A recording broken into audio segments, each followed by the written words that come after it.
Welcome to Transqat. I'm Claire McCarthy. Dr. Marwan Haddad is the medical director of the Center for Key Populations. He joined Community Health Center in Middletown, Connecticut 16 years ago. With a BA from Harvard and a medical degree from McGill, Dr. Haddad is board certified in family medicine and is a certified HIV specialist. On July 31st of this year, Community Health Center was designated one of 15 monkeypox vaccine sites in Connecticut. I'm so appreciative that Dr. Haddad made the time to join us during this health crisis. Accurate information, clearly communicated, is Transqat's mission. Dr. Haddad, welcome to Transqat. Thank you. Thank you for joining us this morning. The CDC website, I checked this morning, we have about 56,000 cases of monkeypox globally.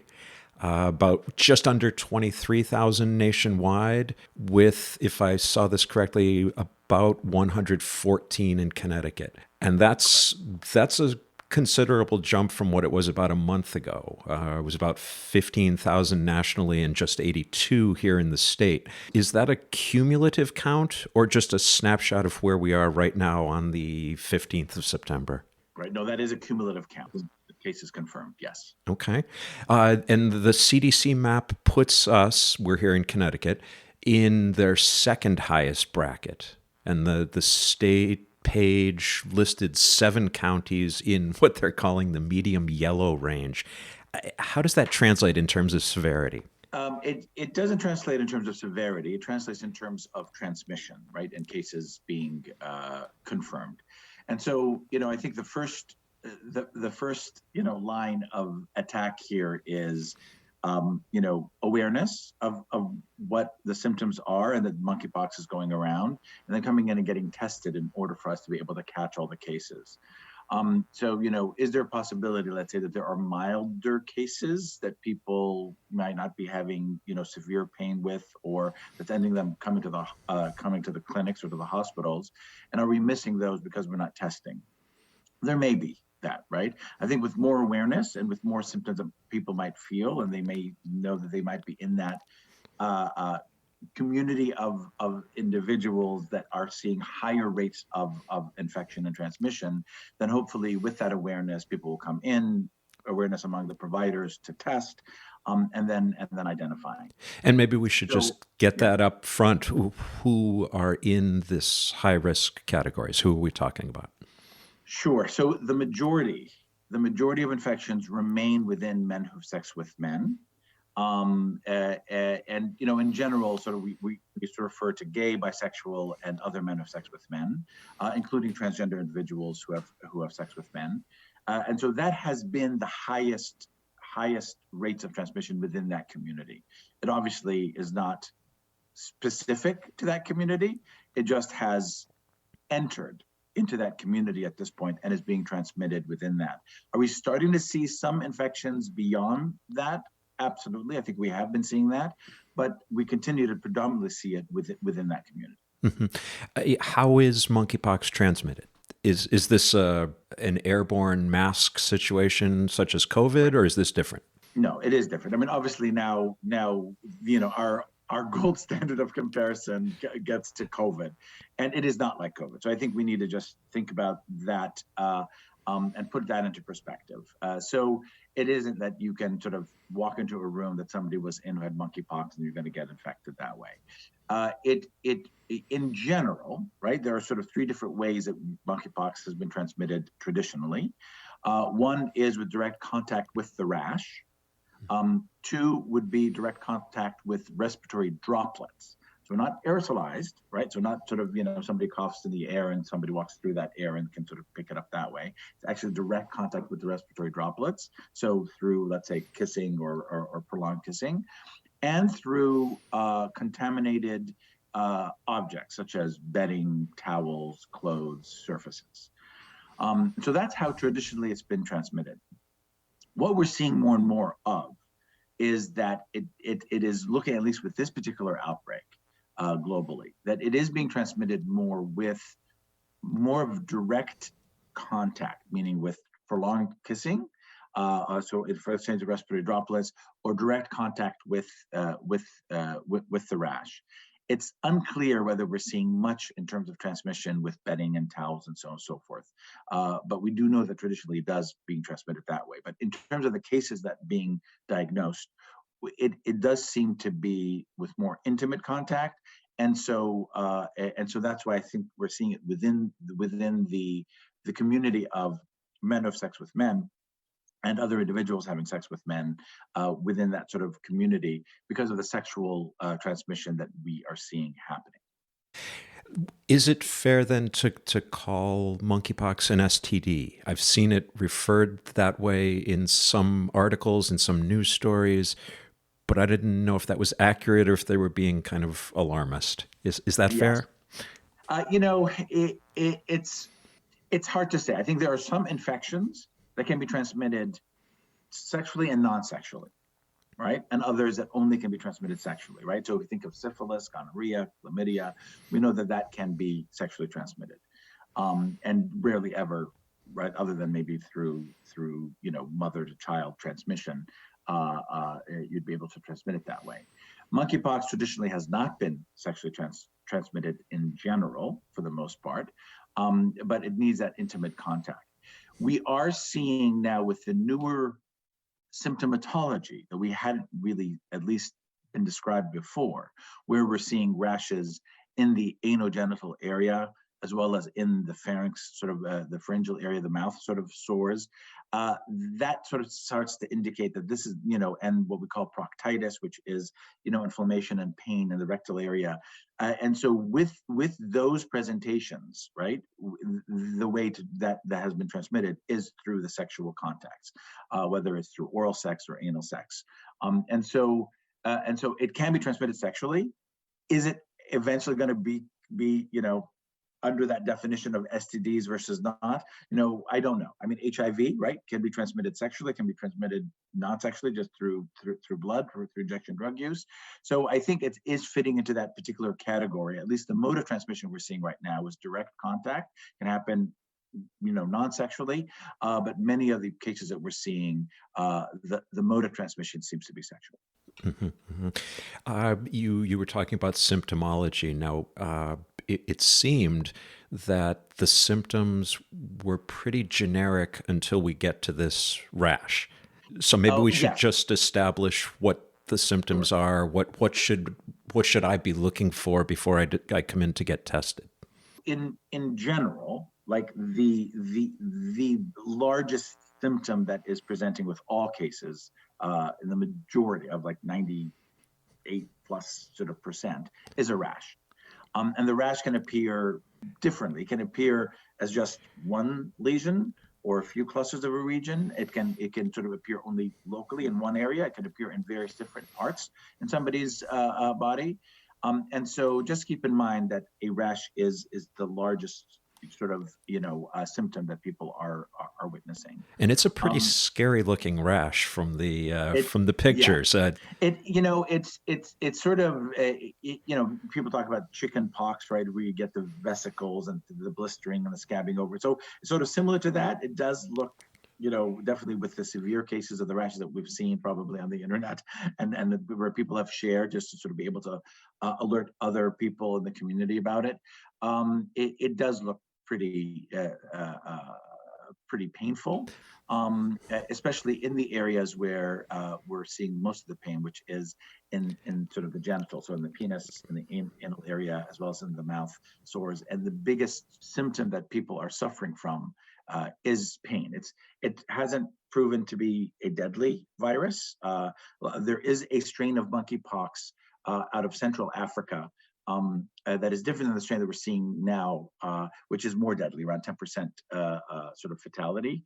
With this one, it's less than 1%. There have been a couple of cases now in the U.S. and some more sort of a handful worldwide where they are potentially linking monkeypox with their demise. But in general, it's been looking like in those individuals, have a lot of other comorbidities, other medical conditions, especially immunocompromise. And so those are the severe cases. But in general, it is a rash that presents for the most part, and in a smaller percentage of those who are getting this rash, it's a really severe rash with a lot of pain. But separate from that, to your point, like the general symptomatology that we might sort of attribute to any viral infection, right, to a cold, really does happen. So the fever, the malaise, the chills, the headache, the aches and pains. You might get some enlarged lymph nodes. Those also happen as well. Now, traditionally, those happen as what they call the prodrome, meaning that you will get the fever, the malaise, the chills, and then 2-3 days later, you will develop the rash. We're seeing both ways. We're seeing that it might start with those general symptomatology, and then you develop a rash. Other times we're seeing the rash start to develop first, and then developing the systemic sort of symptoms that we just sort of referred to. So if I'm going to say more minor, more generic symptoms manifest first, that would be a warning sign that I might want to go get. Absolutely, especially if you are, within the communities that we're seeing it spread right now, right? So I'm not sort of saying, somebody who has not had sex in 6 months and lives and has a small tight knit sort of circle, and nobody within that circle are men have sex with men type of thing, right? And you develop a cold, maybe not, right? But I think obviously put everything together. If you are part of that community, you develop these symptoms, the likelihood of it being monkeypox is much higher than if you're not part of that community, as we're seeing it spread, right? And obviously we're keeping a close eye on that to see whether more cases are spreading beyond that community, so that way we continue to alert everybody about what the potential risk is. In that, it was actually July 31st, so end of July, beginning of August, the state designated community health center in Middletown as an MPX vaccine center. It was one of, I think, 15 or so at the time. Has that increased at all, or is it still just those sites? So far there are 15 sites that were designated by the state as monkeypox vaccinators, and 6 of our sites at CHC were of those 15. Since then, we've been able to access vaccines federally through the HIV/AIDS Bureau, and so with those vaccines that have come in federally, we have spread it to all our sites across CHC. And so I would keep checking, the state's sort of website around where you could get these vaccines, and then hopefully as more vaccines become available, it would sort of become one of those routine vaccines that may be available more than just beyond those sites. Right. What sort of demand are you seeing at CHC, both in terms of testing and vaccines? In terms of the vaccine piece, I think initially when we had a more limited supply, and we were administering it subcutaneously, which was the 0.5 mils. The supplies were running out fairly quickly, especially because obviously initially people were hearing about and wanting the demand. Pretty soon after this, obviously because of the limited vaccine supply nationally, they approved that this vaccine be delivered intradermally with less milliliters. So with one subcutaneous, you can get around 5 intradermal shots. That really expanded the vaccine supply for us, and so we are not running out of the vaccine. So we have the vaccine, and if you are out there and you're wanting the monkeypox vaccine, or you're within that community, we recommend you get the vaccine. Please come on in. So we're not running out of the vaccine since we moved to the intradermal. Are you finding that splitting the dosage and going intradermal rather than hypodermal, are you finding that as effective? We need studies, right? So just to sort of, a lot of this is extrapolation. Even the Genius vaccine has really not been studied against monkeypox or MPV. We're trying to sort of get away from the stigmatizing, and you very well sort of had sort of not referred to it as monkeypox just because of the stigma that may be associated with that. But both racially and in terms of exactly. LGBTQ folks, yeah, absolutely. Exactly. So it's all sort of extrapolated from from the smallpox vaccine that we've got in terms of that it would actually work against both smallpox and monkeypox. Obviously, ethically, we can't sort of infect people with the MPV, right, and then sort of study it that way. And so there is some extrapolation within that.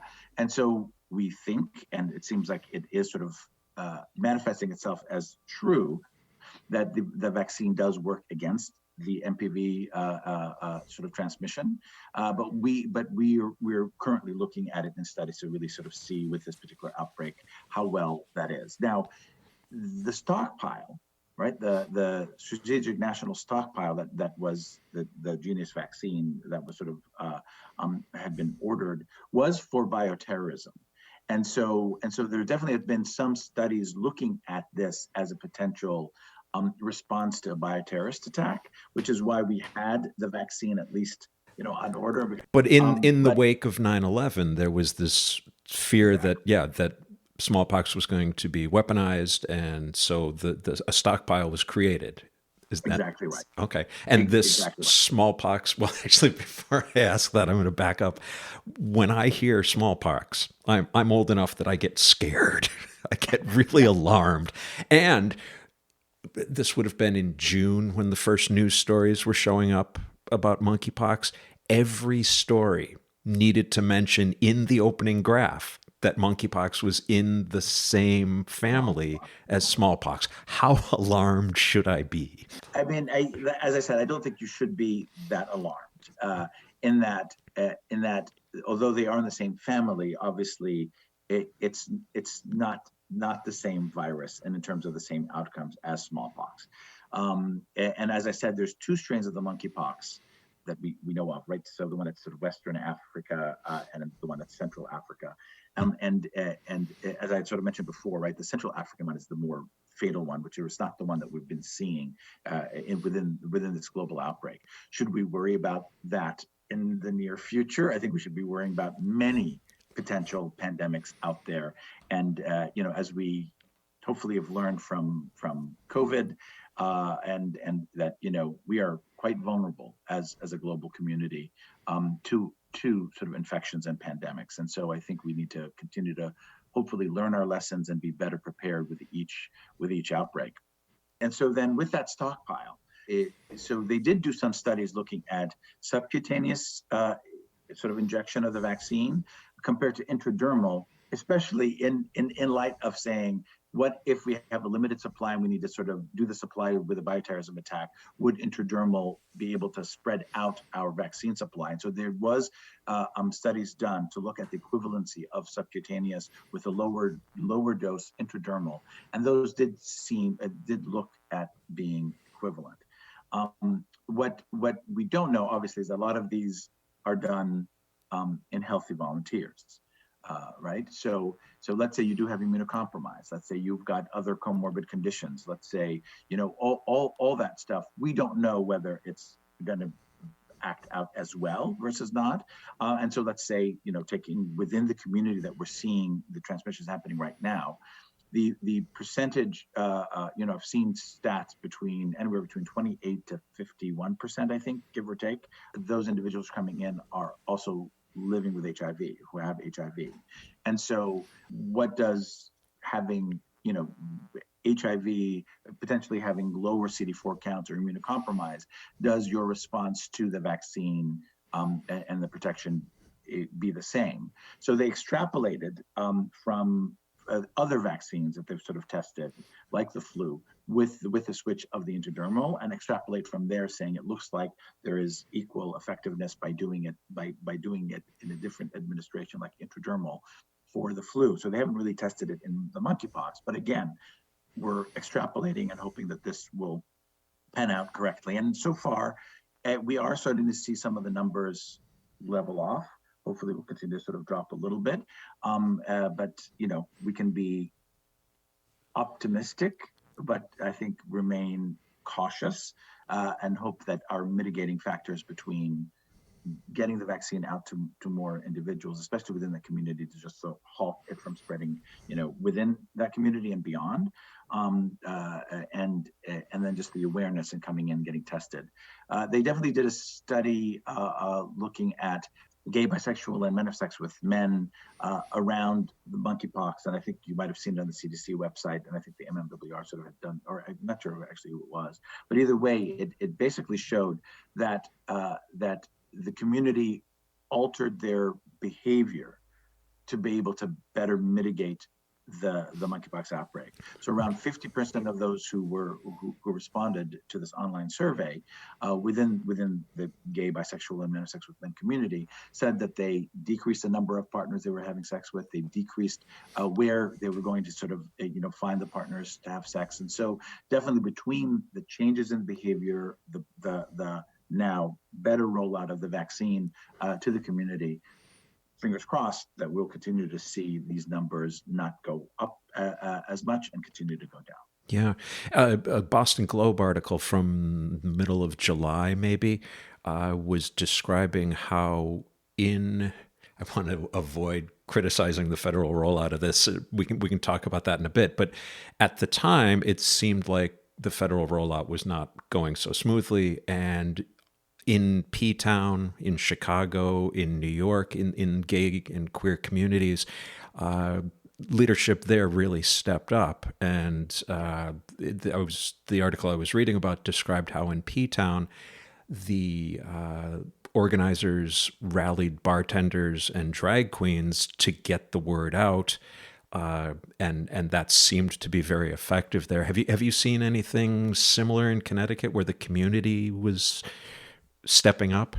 I think the community has stepped up everywhere, and the community has a long history of stepping up and trying to protect itself when Yes, governments have not, right? And I think referencing the HIV epidemic is extremely clear in terms of the push from the community of the government to sort of improve their response to it, but also to self-mitigate and try to get the infections that are affecting the community under control. And so I think the same thing happened with monkeypox. There was a big push for it. And so, thank goodness that the community does step up, because at the end of the day, it's about the communities. And we do need to be a better job at responding to communities, especially vulnerable communities and communities that have historically been marginalized, and obviously with the health disparities. I mean, unfortunately, not only are we seeing let's say this particular outbreak majority among the LGBT community, but also within that we're seeing it among more so as you sort of see the racial and ethnic breakdown, that we're seeing more and more of the infections among Black and Hispanic, especially men who have sex with men. And then, of course, as we're seeing the vulnerability of the HIV community, and it's spreading majority even within that men of sex with men community among people with HIV. And so we just need to ensure that we're getting the vaccines and the education and the testing and the awareness and all that to all communities, especially the communities that are highest hit with it. I want to follow up with that phrase that you've used a few times now, men who have sex with men. But first, let me just go back to the vaccine for one last question, if I could. When you say intradermal versus hypodermal, tell me about the difference and what that means in terms of how the vaccine works. Sure. So basically, and I haven't used the hypodermal. It's the subcutaneous versus intradermal, Okay. right? So subcutaneous means that it is under the sort of the skin sort of layer, and so the needle that you use is a smaller needle, so you don't want to get into the muscle. So intramuscular, it's longer needles to get into the muscle. Subcutaneous, it's shorter needles to get just underneath the skin. And intradermal, it's if you've ever gotten a PPD tested for TB, you want to get it in the layer, in the dermal sort of layer, which is it's a very thin sort of layer. And so when you're getting the intradermal vaccine, make sure look at it and make sure as they're putting it in that you see a little bubble form. You want to see a bubble under your skin form, and that's what we mean by intradermal. If a bubble did not form, have them perform it again. And if they can't get a bubble, then at that point insist you get it subcutaneously, because you have to see that bubble for the intradermal for it to be effective.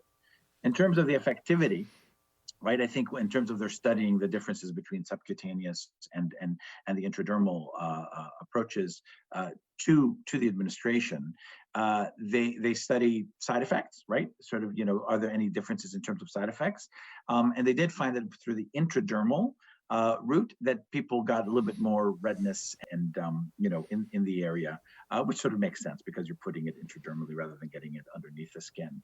And then they test sort of your, let's say, to make it simple, the antibody response.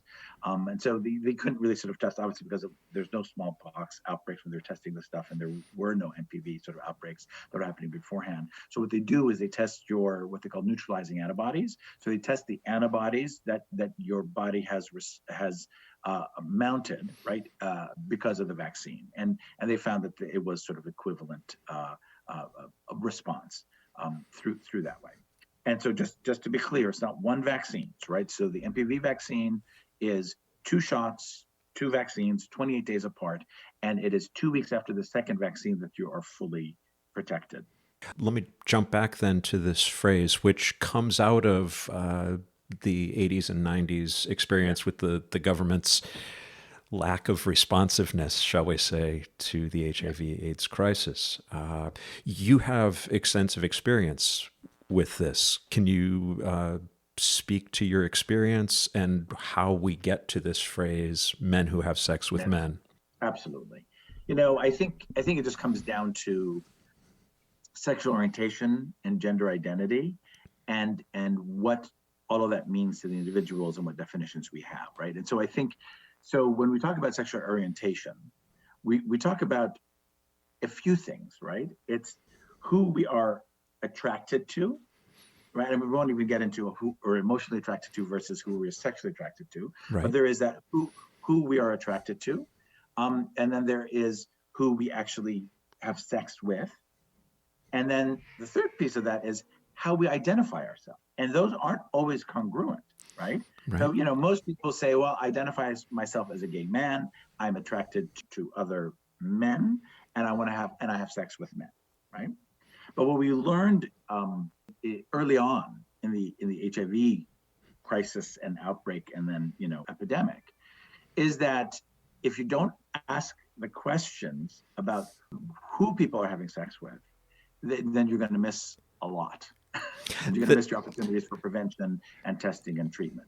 And so we learned early on when we were sort of seeing, people who identified themselves as heterosexual, right? So people say, what, how do you identify as gay, bisexual, straight? People say straight. And then, they were obviously having HIV, and then sort of try to figure out, well, okay, so what is, if it's not sexual transmission, is it through injection drug use and so forth?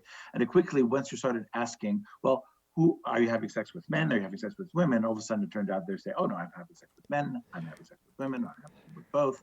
And so we quickly realized that how we see ourselves from a sexual orientation standpoint does not necessarily translate to who we're having sex with.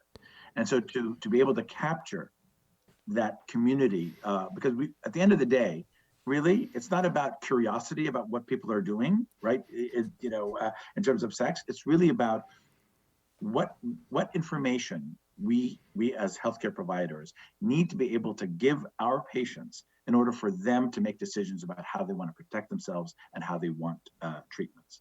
And so if we don't know, if we don't ask about what people are doing, then we can't tell them about what they can do in terms of protecting themselves against MPV, against HIV, against STIs, and so on and so forth. And so I think it's extremely important that we do take a good sexual history, that we actually ask about who and what type of sexual behaviors people are engaging in order for us to be able to understand what type of testing we should do, right? So just as an example, right, if somebody maybe have sex as a man who has sex with men, but maybe they don't engage in oral sex or they don't engage in anal sex, right? And so we might not need to check those areas. But in general, if they are engaging in oral sex and anal sex, what we need to do is ensure that we are testing their throats, the rectum, right? And let's say their urethra for gonorrhea and chlamydia. because otherwise we're missing a lot of STIs if we're just testing the urethra, right, the penis. And so we have to really make sure that we understand what people are doing for them to also understand that they could get gonorrhea and chlamydia in places that maybe they hadn't thought that they could. Right, right. So behavior, if that's the right word, much more valuable to clinicians than identity or labels. Absolutely. I mean, absolutely. At the end of the day, that's what we need to know in order for us to be able to empower our patients and to sort of have the knowledge and make their choices for what they would like from their healthcare. Let me, since we raised the federal response, let's at least talk about that if you're comfortable with it. Sure. Everyone from NPR to John Oliver's comedy program have been consistently critical of the federal rollout. Is that fair? Is that legitimate? Were there problems?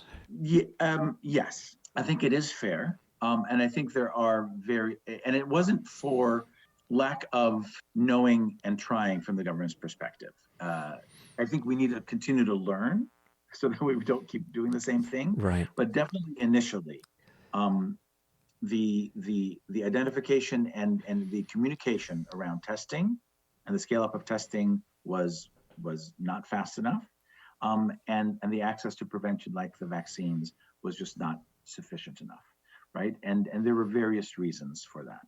So I think the clunkiness of the testing just occurred just because, again, they had not immediately initially empowered the bigger companies to be able to sort of test. So initially, the only way we could test was through the public health laboratories.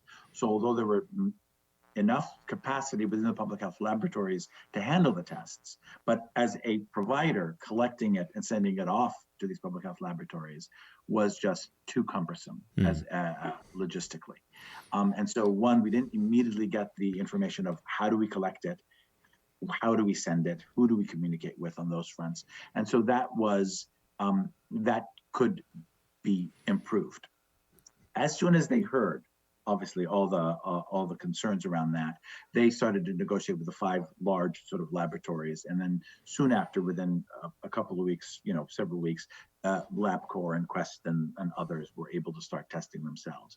But all of that transition, right, especially initially when you want to get ahead of this, and so I think rightfully so, people in New York City, people in LA and San Francisco and these other, sort of Illinois and other cities where we're seeing high rates to start out with, the boat was missed there, right? In other places where we were still not yet seeing it spread to that extent, maybe we were able to sort of catch up, but we weren't able to sort of catch up fast enough to prevent the thousands of infections that we were seeing in those areas that it first sort of, bloomed from that perspective. The vaccine was definitely, organizations within the federal government were very concerned about the decisions that were going to be made around the vaccines.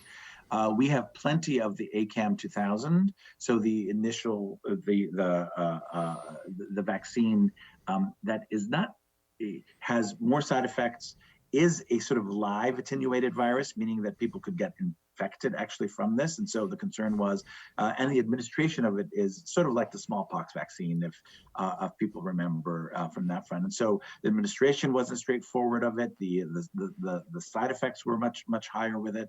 The chance of transmission from the vaccine itself was not so great.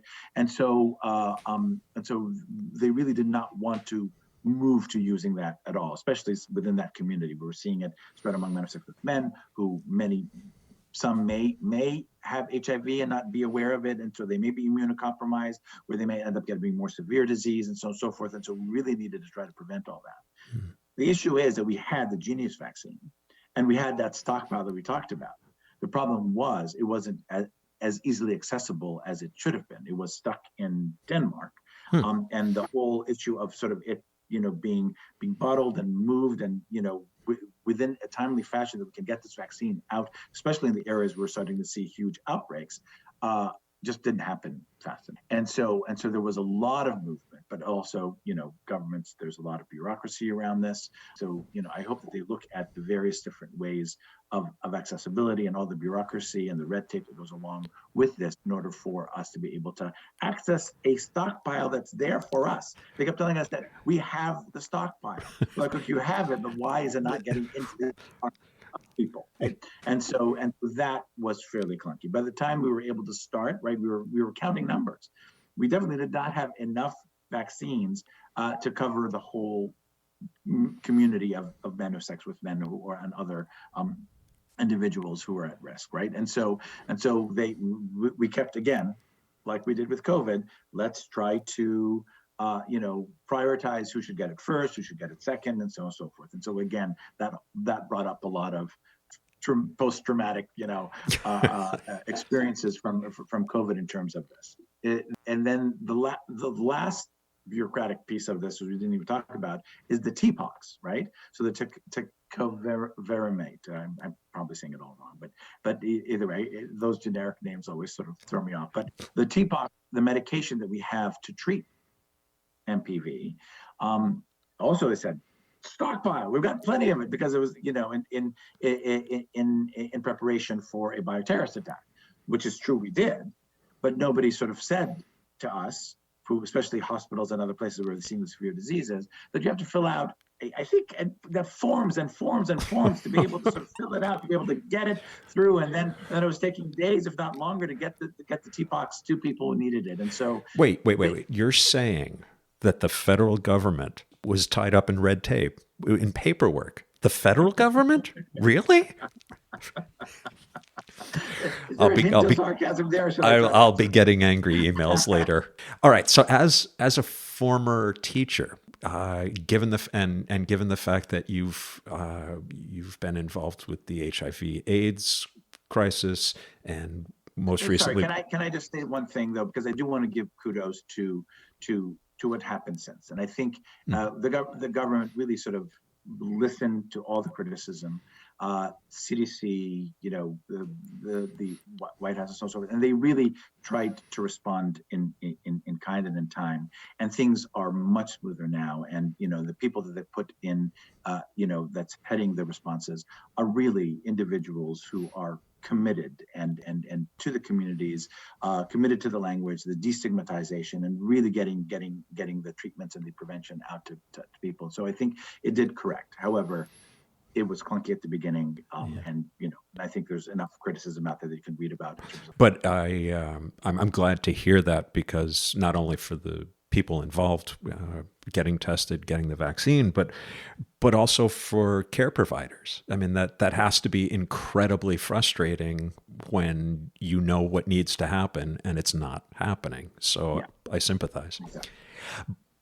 Before we leave that altogether, though, former teacher question: how would you grade this rollout compared to if we call HIV/AIDS an absolutely low F, like a 12 or a 13? And I don't know how we would rank COVID, but there again, not a good rollout. Not great. How would you grade this one in comparison? Which phase? Overall, or the beginning phase versus the subsequent phase? Well, we're saying that, but it's only been 2 months, right? Yeah. As opposed to how long these other ones took. That for to hear that, well, yeah, things were clunky for a bit, but we're seeing definite improvement. We're talking a matter of weeks. So, right. So it's so hard, and I know, we grade things in our household too all the time. So we grade movies, or grade meals. Right. So I completely sympathize with needing to sort of give a grade.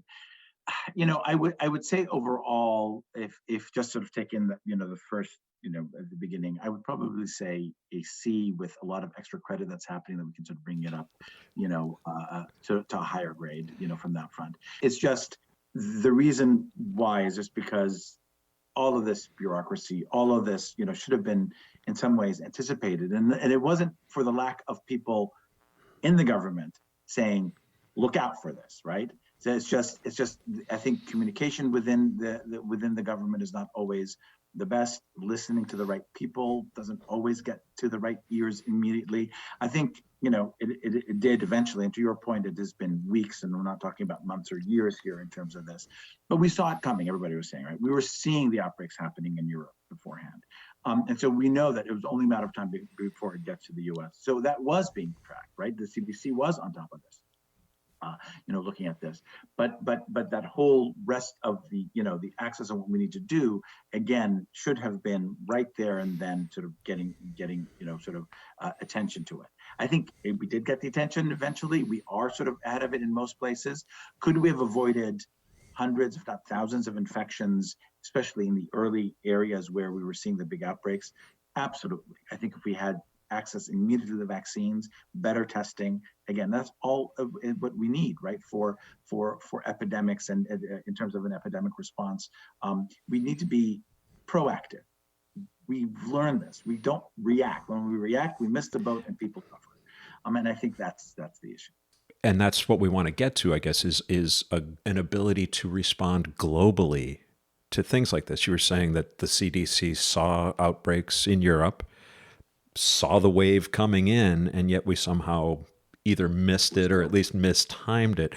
What would it take to get to that? What are the impediments to having an effective global response? Because we all know that this is not the last virus that's going to be a threat to us, right? And I have to say that the thing that I didn't even sort of talk about, and now you bring up, right, is you said it. It's a global it's a global outbreak, and our response globally gets an F, right? I mean, we learned it from COVID. We're still learning it from COVID, and we're going to keep learning it from the pandemics. It's just there's the haves and have-nots in terms of countries where outside of North America, outside of potentially Western Europe, they don't have the response. They don't have the access to testing and to the vaccines.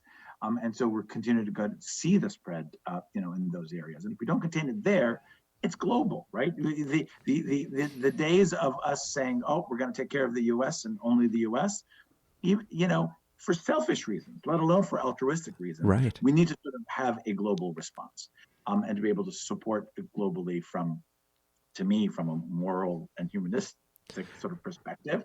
But even for those who are not, right, for selfish reasons, we need to sort of control any pandemic globally. And so we got to really look at a global response. It comes down to money, funding, access. We need to sort of look at governments, right, and all the red tapes that each of the governments have across the world in terms of how we can circumvent a lot of this in order to be able to sort of get to the response that we need in all the countries. And I don't know whether we'll ever get there, unfortunately. But I think we need more and more to focus on this, because if we've learned anything from COVID, is it stopped the world. Yeah. Right? Like, it stopped the world. Like, nothing else within our lifetime or a few lifetimes, so it's really happened to that extent. And never would have thought that could happen, right? We saw Contagion, like the movie, and we thought, oh my God, yes, like how horrible, and probably never happened, and a little bit of an exaggeration. And in retrospect, not so much. Well, and it not just stopped the world, but we're only now sort of waking up to the changes that right. Stopping of the world. There are certain cultural things and that are never going to be reset. And I'm saying that as a former educator. I mean, the way high school is conducted will be forever in the shadow of this event. And right. and exactly. Let me throw your own words back at you. And bring it in from global to probably national. And I'm just going to say I forget where I stole this from. Seeing the impact of COVID-19 on the populations who also have been disproportionately affected by HIV in our community and throughout the U.S. has left me more committed than ever to end HIV as an epidemic by improving access to integrated and comprehensive healthcare services for all, in addition to addressing underlying drivers of healthcare inequities. It's a noble goal. Is that within reach? What would it take for us in the healthcare system here in the States to at least get close to that? I think it can be done. But I think we need to approach it on all levels. And you cannot end the HIV epidemic without addressing the health disparities, the structural racism, and the inequities, the societal sort of inequities that we have.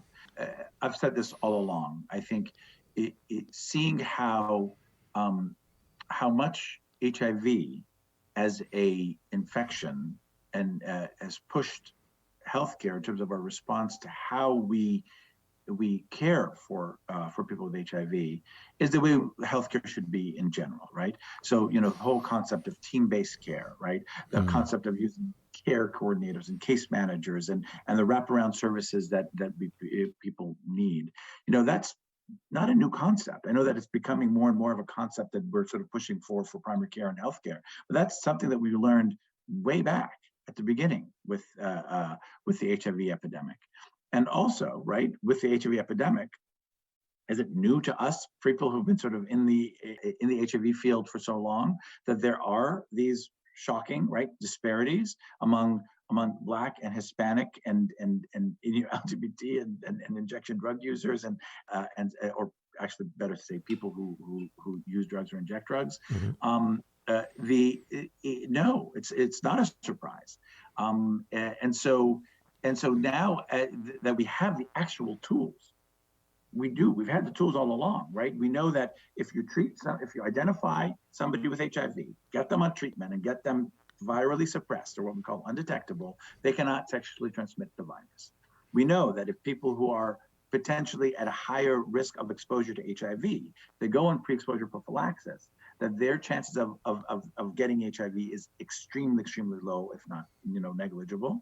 Those two tools alone, let alone all the other sort of, prevention strategies that we have, are enough to stop new HIV infections. Mm-hmm. And yet, what is preventing us from scaling this up? It comes down to structural racism and social determinants of health, which COVID, as a pandemic, brought out so much, louder, I guess, finally, for people to sort of recognize that this is a major problem we need to address, right? I think we're finally talking about housing, right, is a healthcare issue, right? Food security is a healthcare issue. Even transportation and access to internet, right, when it comes to sort of now that we're in the digital and telehealth world, are healthcare issues. And it is healthcare, right? We should be able to prescribe housing. We should be able to prescribe food. Everybody should have access to broadband. Yeah. Exactly, right? I mean, all of that. And if we don't solve those problems, sure, we can get to many of the people, right, that need it, but the traditionally marginalized people that have been left behind will continue to be left behind if we don't correct those issues. And so I think we need to continue to think about healthcare in that global sort of, field. And I feel more and more it is harder and harder to do healthcare and not to be an advocate and an activist politically, because all of that comes into play. And more now we're seeing more and more government interference with scientific, evidence-based treatments, and that should be decided between provider and patient. And yet we are seeing more and more of that interference politically in that front, and that is going to end up hurting everybody, not only the communities right now that some of these laws are targeting, trans individuals, LGBT, and so on and so forth. What they are short-sighted about this is this affects all of us, right? The attack on women at this point, with reproductive rights and so on and so forth. It is just so short-sighted to think that this is it. And I think more and more as this becomes more and more politicized, it's just, I don't understand how we as healthcare providers who want to do right by our patients, our communities, that we remain silent on these things. And certainly the message was sent pretty clearly after the repeal of Roe that trans rights were next, that was the next item on the agenda. And you see that in attacking affirming care for trans youth and for a number of other things as well. Absolutely. Having said that, let's end with a question about stigma, because, as you say, one of the similarities between this MPV outbreak and HIV/AIDS is that the high risk group is this marginalized group to some extent. Now, during HIV/AIDS, the high risk groups initially were the so-called 4-H club, right? Heroin injectors, homosexuals, Haitians, and hemophiliacs. But no one was carrying signs that said God hates addicts. And nobody was claiming that non-clotters had brought this on themselves by their behavior. I don't know how to phrase the question about stigma, but what are your thoughts? Sure. I mean, we know stigma is a killer. I mean, I don't know how else we can state it other than the fact that we know that stigmatized communities do not seek healthcare, get more and more marginalized, have higher rates of mental health and suicidality. And, I don't know how clearer we need to be. I mean, to your point, I think up until within the HIV epidemic, up until all of a sudden, right, it became known that hemophiliacs, right, who through no fault of their own, right, because people blamed gay men, blamed people who sort of, used drugs and injected drugs because it was their fault for doing these things or choosing that lifestyle. But up until the face of HIV, all of a sudden started to enter hemophiliacs, started to enter kids, right? Then it started to become more and more sort of aware of this. And then of course, you start to throw celebrities in there, and all of a sudden becomes much more something that we need to sort of look out for. But at the end of the day, initially, the Black community, and it continues to be the highest, risk sort of community for HIV. Men who have sex with men, as we sort of talked about, the transgender individuals, the people who inject drugs, those are the most stigmatized populations that we have, and we're seeing the highest health disparities within that. And so to say anything but stigma kills, I think we need to sort of reevaluate as a country. I mean, I think globally it's a major problem when it comes to that. I mean, just look at Russia with all their sort of anti-gay, sort of using places in Eastern Europe, places in Africa. I mean, this is a global problem. Stigma, wherever I go and whatever work I engaged in any country, stigma is the number one concern about access to care and health disparities. And I think we need to find ways to continue to get the word out around sort of HIV and treatment for HIV and prevention. The whole U equals U, right? Undetectable equals untransmittable, right? As a message is one of the most empowering messages we could give to the community with HIV, as well as those who love them and are around them, right? The idea is that they no longer feel like engaging in the most intimate human, relationship is going to put the people you love, at risk of contracting an infection like HIV. Now we know with U equals U, that is not the case. And it has been the most freeing and liberating and empowering message that we can give. And I think we need to continue to sort of do that as part of our anti-stigma campaign. We need to sort of look at PrEP, pre-exposure prophylaxis, where there was a lot of stigma surrounding it, saying, oh, if you're on PrEP, you're that person that's having lots of sex, and that's not correct. But yet condoms is part of what we talk about, saying, well, that's more responsible than being on PrEP. Really? When it comes to HIV, PrEP actually protects better than condoms, or if not equivalent, if not better. And so why are we not getting that message out to say the people who are on PrEP are actually empowering themselves to protect themselves and others by doing this? Similarly with substance use, right?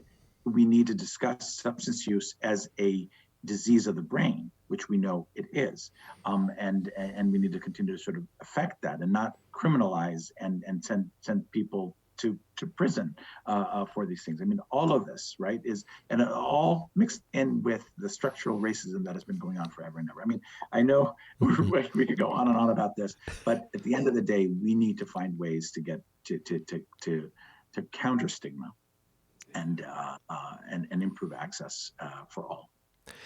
Thank you so much, Doctor, first of all, for ending on a note of hope. Thank you for your expertise, for your efforts, and very much thank you for your time today. Really appreciate it. My pleasure. My pleasure. Glad to be here. Thanks for joining us for this bonus episode of Transqat. Our next scheduled episode will arrive on Friday, September 23rd, which coincidentally is Bruce Springsteen's birthday.